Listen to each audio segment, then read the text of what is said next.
Hey everyone, Leo Bond here. I'm back again today for the Best Buy Canada plug-in blog, and this time I've got a really cool Star Wars drone from Propel called the 74Z Speeder Bike High Performance Battling Drone. And this thing is extremely elaborate. There's an absolute ton going on here, and I'm not going to pretend that I can cover it all in one brief video, but I will try to hit as many of the highlights as possible. I'll give you the details that I think are the most important. We'll go through its key features and specs, and by the end of the video, I think you'll have a pretty good idea of what this drone is all about and whether or not you might want to pick one up. So let's get right into it.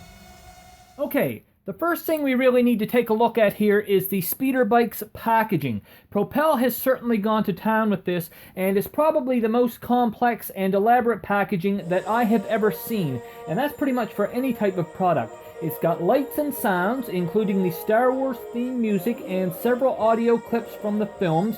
I believe it's mostly clips from the speeder bike chase scene in Return of the Jedi. And when you lift the main box top up and off of the inner display box, the sound effects automatically begin to play. It's really cool, and of course the main box itself is nicely decorated on the outside with 3D representations of the speeder bike and kind of an old-fashioned waxy seal like letters used to be sealed with, so again, very, very cool. And the drone itself sits on a sort of light-up pedestal, which is perfect for display when you're not flying it.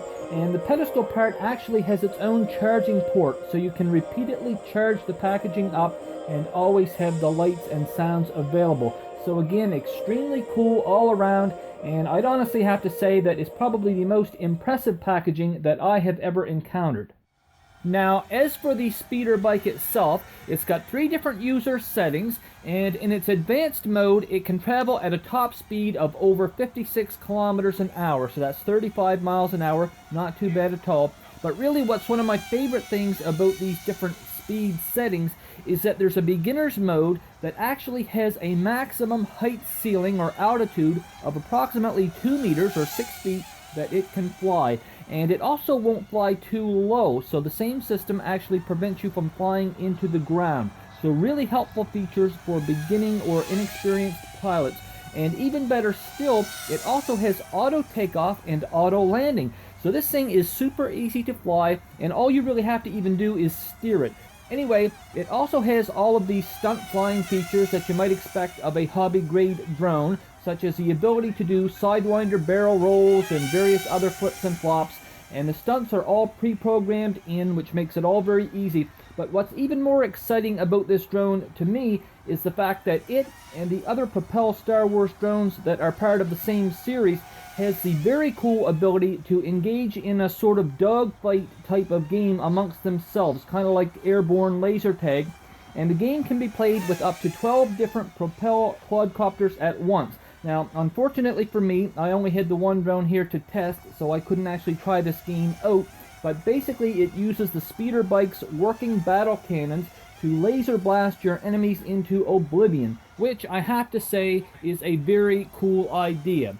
Anyway, the speeder bike drone is loads of fun to fly in any case, and it'll give you approximately 8 minutes of total flying time on each of its 2 included batteries. And yes, you did hear that right, there are 2 lithium-ion batteries included with this drone, and each of them charges in about 30 minutes thanks to the included fast charger. And what's also cool here is that the batteries are actually disguised as speeder bike seats, so they integrate very nicely into the drone's overall design. And speaking of that design, I really love the level of detail on this drone. I find it very authentic and true to the Star Wars vehicle that it represents, and of course it is entirely hand painted and very well painted too. And I have to say that Propel really went the extra mile with this. You know, they even made the props clear or see-through so that they pretty much disappear when the bike is in flight. And that just adds a whole other layer of realism to the overall effect of this drone as a real Star Wars speeder bike. So I definitely think that these Propel drones, or at least this particular model, works extremely well, both as a Star Wars collectible and as a fun hobby drone. Alright, I just want to take a few seconds to briefly show the speeder bike's hobby grade controller, which really has a whole lot going on. It's got an ergonomic design, numerous control inputs, and the ability to play Star Wars sound effects as you fly around. There's actually a speaker on the back for that, and also an earphone jack if you want to listen to the sounds in private.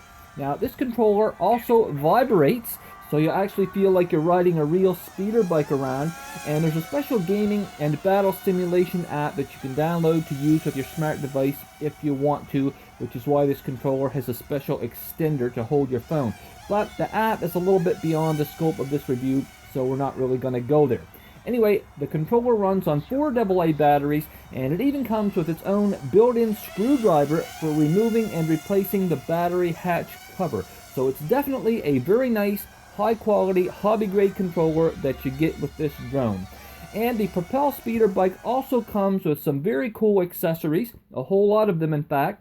And among them are both an extra rider, just in case Luke Skywalker manages to do away with the first one, and enough props to fully outfit the drone 3 times over. So that's 6 A props and 6 B props. So if you crash a few times when you're first trying to get used to flying this thing and you wreck some props, it's really not a big deal. And honestly, I crashed a few times myself, and I never even actually broke any of the props. The worst I did was put a few scratches on them. Sometimes they did pop off, but they very easily popped right back on. And of course, the Propel folks do also provide a propeller safety guard cage that is very easily attached to the speeder bike should you decide that you need it.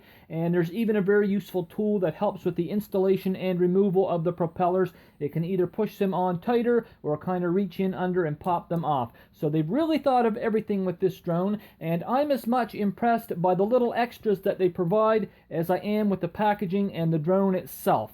And I think that's all I'm going to say about the Propel 74Z speeder bike drone for now. It is a very nice drone and definitely worth picking up if you're a serious Star Wars fan or memorabilia collector, or really if you're just someone that loves flying drones and appreciates a great hobby grade model like this one is.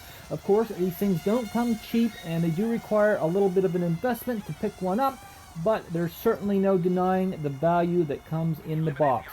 In any case, if you enjoyed this video or found it useful, I hope that you'll give it a like or a share. It really helps the video to perform better whenever folks are kind enough to do that.